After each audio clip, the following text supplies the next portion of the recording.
Chers amis, bonjour. Nous sommes le 6 janvier 2025 et le 6 janvier c'est le jour de la galette des rois. Donc voilà, je ne peux attendre d'avoir cette galette bientôt. Et ça me fait penser à une anecdote. Chaque année, je vais y penser, je pense, jusqu'à la fin de mes jours, de cette anecdote qui date du 3 janvier 2023. J'ai fait un rappel ce matin. Ce- Non, à 1h58, avant de me coucher. C'était à 2 heures du mat. C'est vrai que je dors tard en ce moment. Et donc j'ai relié ce tweet de 2023 que j'ai écrit comme ça vite fait. C'était une boutade quoi. Et je pensais pas que ça allait faire 7000 likes et 2 millions de vues. J'ai fait ce mème aussi. J'en fais pas beaucoup parce que je suis pas très technique. Je l'ai fait sur mon téléphone rapidement. Voilà, donc je disais, c'est la galette des rois, c'est la galette des rois et pas la galette des royens. Voilà. Voilà, évidemment parce que y en a qui commencent à écrire en écriture inclusive à toutes les sauces. Mais même parce que même à Hong Kong, j'ai déjà vu des gens dire la galette des reines et des rois, ou des rois et des reines. Voilà. Un des commentaires les plus marquants, c'est celui-ci. Vous savez qui c'est? Marine Tondelier, c'est la chef des écolos, quoi, en quelque sorte, secrétaire nationale de ELV. Voilà, donc quand c'est un compte anonyme sur Hong Kong, voilà, moi j'ai pas mal de détracteurs à Hong Kong. En général, c'est des gens, ils n'ont pas de couilles, ils ne veulent pas qu'on sache qui c'est, ils commentent sur mes tweets, etc. Des comptes anonymes, ils disent des bêtises. Bon, voilà, je passe, je réponds pas. Mais là, ça c'était assez drôle parce que c'est quand même, c'est pas un compte anonyme, c'est la présidente, la secrétaire générale. Les gauchistes, ils disent pas président, ils disent secrétaire générale de LV. Et donc, c'était assez drôle ces commentaires. Reconquête Corée. La secrétaire nationale qui répond. Voilà. Salut Philippe de Corée, si tu me vois. Et voilà, donc il y avait pas mal de commentaires, c'est sympa. En quoi le wokisme est bon pour que. Bravo Marine, ça c'était drôle. Non, Galette, ouais, c'est vrai, j'aurais pu aller plus loin. Bon, bref, tout ça pour dire quoi? Voilà, je repense à ça chaque année. Et après ça, il y a eu une petite vidéo aussi de Cro-Blanc. Alors, j'ai découvert Cro-Blanc à ce moment-là. Avant, je ne connaissais pas trop tous les influenceurs sur Internet. Moi, je m'étais engagé. J'étais pas trop sur YouTube à une époque. Mais on m'a dit, voilà, suite à ta galette des rois, j'ai un ami, je ne sais plus qui c'est, il m'a envoyé cette vidéo. Il m'a dit, tiens, Cro-Blanc a fait une vidéo sur toi. C'est qui Cro-Blanc? Après, j'ai regardé. T'aimes bien Bully, tu es rigolo, Bully avec ton un petit nez rouge. Alors, en fait, c'est Bouli qui avait fait un tweet par rapport à mon tweet. Et Cro-Blanc a fait des commentaires dessus. J'ai un gros nez rouge, t'es très saoulé. Bully. Non, c'est pas Bully, c'est pas la chanson de Bully. Bully, l'étranger, il habite à Hong Kong, je crois. Oui. Il dit c'est la galette des rois. Le premier qui me dit galette des rois et reines, ou pire, qui écrit galette des royennes, je lui mets une buffa, une fab, une feuba, je lui mets une feuba. Bon, c'est pas très gentil ça, Marc. Et du coup, lui, la obvious mistake dit je pense ne pas avoir très peur d'une baffe de Marc Guillon. Car moi, je suis très la méchanceté et la dangerosité. Tiens, on va aller voir qui c'est lui. Ok, c'est un simple citoyen du monde, tant qu'il existe encore. Ok, c'est très compliqué ça. Simple, c'est-à-dire je suis modeste. Ah, citoyen du monde. Ok, ta mère. Tant qu'il existe encore, apocalyptique, écologiste. Hein, je ne sais pas. Militant N1 pro.Godwin. Ok, donc il traite tout le monde de fachoux. Eunuque dans un harem. Ça m'étonne pas. Ça a du sens. Avec un petit drapeau palestinien en haut, on est très bon les copains. On est sur du très haut niveau de gauchisme ça là. Donc il dit il a pas très peur d'une baffe de Marc Guillon. Ce couard. Et après il répond mais j'en ai surtout rien à foutre de la galette des rois et de son nom. Je veux juste me battre avec lui. Je vais me battre. Je vais me battre avec lui. Comme ça, faire la bagarre. Tic. Qu'est-ce qui s'est passé après? Parce que généralement c'est en 4 actes. Il a dit que c'était en 4 actes Bully. Dernier acte. Marc Guillon MMA. Coach de MMA. Le mec dit obvious mistake, c'est dire erreur évidente en fait. Erreur évidente. Il porte très bien son nom. Heureusement que c'est un politique qui risque tout à me tabasser, hein, parce que je viens de me rendre compte d'un truc. Oui, je m'ai rendu compte quand même. On va aller voir ce qu'il donne, Marc. Marc et la bagarros. Tiens. On va voir son petit profil tweeté. Ah, on va s'abonner, tiens, je vais le suivre. Ah bah non, je peux pas, j'ai été banni avec ce compte-là. Conseiller des Français de l'étranger, reconquête officielle, fondateur CFI Club France, coach de MMA, Marc Guillon MMA. Ah, ça, c'était la boîte d'époque, ça me rappelle. J'avais 12 000 abonnés il y a 2 ans. Bah, c'est bien ça, ça me fait penser que ça a doublé. Oui, donc voilà, très sympa. À l'époque, je ne connaissais pas tous ces influenceurs, voilà, Cro-Blanc, Thaïs Escuffon, Julien Rochdy, Daniel Conversano, etc., etc. Donc c'est un petit monde sympa. J'ai commencé à regarder des vidéos YouTube et à en faire. Voilà, donc c'est tout nouveau, c'est une toute petite chaîne, mais ça va se développer, j'espère, grâce à vous. Donc voilà, bonnes galettes à tous. Ça, c'est des images de. Alors, ça, c'était en 2024. En 2024. Là, il y a mon gosse derrière.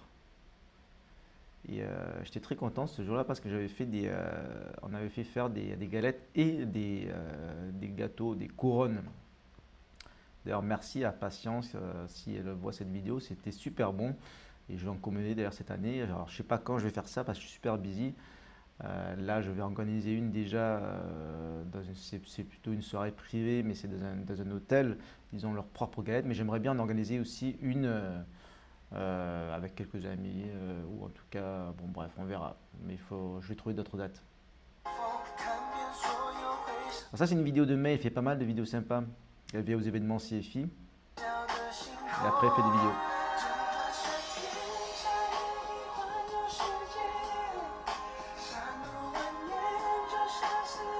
Ah, je suis Marseillais, pour ceux qui ne savent pas, et fier de l'être.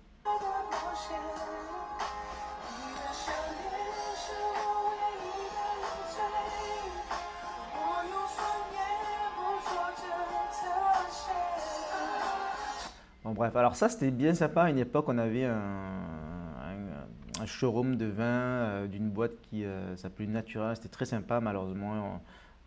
Elle n'est plus là, en tout cas pas plus à cet endroit. Mais bon, malheureusement, Hong Kong, ça bouge beaucoup. Voilà, donc en tout cas, tout ça pour dire quoi aussi, je vais finir sur les différents événements. Alors, aller aux événements associatifs, c'est sympa. Il y a normalement partout dans le monde, il y a les événements organisés par les assos, les accueils, les UFE, etc., etc. Les chambres de commerce peut-être, les différents clubs, mon propre club, d'autres clubs privés. J'ai vu un truc à Bangkok qui s'appelle Bangkok Entrepreneur Club, des groupes informels. C'est important la Galette des Rois. Pour moi, on va dire, il y a 3 événements importants. Le 14 juillet, le Beaujolais nouveau et la Galette des Rois. Important dans le sens où en fait qu'il faut, c'est la culture française. Voilà. Après, il y en a d'autres. Il y a la Chandeleur, il y a Mardi Gras, il y a pas mal d'autres événements de ce genre. Mais les 3 à ne pas manquer, les 3, voilà, c'est qui représentent un petit peu le patrimoine de la France. Voilà, à garder une habitude à garder en nous pour les Français étrangers. Pour moi, c'est ça. Bon, le 14 juillet, c'est logique. Mais voilà, Beaujolais nouveau, Galette des Rois, c'est important. Voilà. Alors donc, à Hong Kong, il y a aussi un événement qui est ouvert à tous, organisé par la communauté catholique francophone de Hong Kong, parce que, bon, après tout, c'est une fête religieuse au début, à la cathédrale de l'Immaculée Conception. Ouverte à tous, hein. D'ailleurs, j'avais interviewé le père Rémi il n'y a pas longtemps. Par exemple, une fois par an, nous organisons une messe de Galette des Rois. Et donc, ce sera le 12 janvier l'année prochaine. Ça, c'est ouvert à la cathédrale, c'est ouvert à tout le monde. Moi, j'envoie des invitations à des personnes que je connais personnellement. Ils ne sont pas forcément catholiques, ils ne sont pas forcément francophones, mais peu importe, c'est des relations comme nous, qui sont des relations amicales et puis de collaboration de bonne aloi, comme je dirais. Et donc, on peut venir partager la galette à la fin de la messe. Et la messe est donc célébrée. Voilà, et c'est une messe, bien entendu. On ne vient pas juste pour la galette, c'est à 15h, je crois. Voilà, donc on va à la messe à 15h et après la galette. Moi, j'aime bien y aller une fois par an. C'est important, on m'invite, je pense, parce que je suis un des élus de Hong Kong et Macao. C'est un petit peu mon job, mais j'aime bien y aller. J'irai pas toutes les semaines parce que c'est quand même, ça prend du temps déjà. Et voilà, je suis pas catholique, mais une fois par an, je trouve ça sympathique. Et en plus, il fait un débrief de sa vision. Enfin, je parle du père. De ce qui s'est passé pendant l'année. Il fait des commentaires divers sur comment il voit la société, l'avenir, etc. Donc je trouve ça vraiment très sympa. Donc même pour ceux qui ne sont pas catholiques ou chrétiens, c'est toujours un bon moment pour, on va dire, c'est un moment de se retrouver. Voilà, c'est pas du networking, on ne va pas pour ça, quoi. Mais c'est toujours un moment agréable. J'aime bien être dans une église, dans une cathédrale. Il y a une certaine ambiance et voilà, quoi, c'est toujours chaleureux, sympathique. Et puis c'est la tradition française. Voilà. Alors pourquoi j'avais dit… Ah oui, oui, voilà, parce que la dernière anecdote, est-ce que vous savez ce que c'est que l'Immaculée Conception? Je l'ai découvert récemment parce que j'en parlais justement à une amie qui m'a dit qu'elle est chrétienne mais qu'elle n'est pas catholique et elle n'est pas d'accord avec l'Immaculée Conception. J'ai découvert que l'Immaculée Conception, moi je croyais que l'Immaculée Conception, c'était le fait que Jésus soit né par le Saint-Esprit. Mais en fait, c'est plus que ça, c'est que la mère de Jésus, Marie, est elle aussi dans ce cas, et qu'elle ait été, comme on appelle ça, dès le premier instant de sa conception, elle est née par une grâce et un privilège spécial du Dieu Tout-Puissant. Donc Marie, elle aussi, elle est née par le Saint-Esprit, si je comprends bien. Dites-moi. Voilà. Donc en fait, on apprend plein de choses avec ces événements, parce que c'est le moment de partager la galette des rois. Voilà. Bon, en tout cas, j'espère vous voir très bientôt. Je serai d'ailleurs peut-être, j'ai vu que des assos, pas qu'à Hong Kong d'ailleurs, ce sera le mot de la fin. Je suis dans l'esprit GBA, Greater Bay Area. Donc j'ai vu qu'il y a une galette des rois d'ailleurs le même jour, le 12, je ne pouvais pas y aller. Malheureusement, je voulais y aller. C'est à Canton, organisé par Canton Accueil. Mais voilà, je serai à Hong Kong.